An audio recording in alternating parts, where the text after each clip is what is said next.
Hindi. Sa inyo ko lang tinututok eh. Pati yung bundok. Nilapit ko kasi eh. Ayun. Ayun na, nakikita na. Talaga bang makita.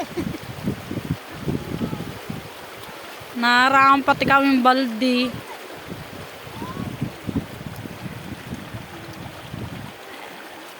Gusto niya. Oh. Ang adik sa ligo yan. Sabi ko na sa'yo sa amin, 4 na beses na niligo yan.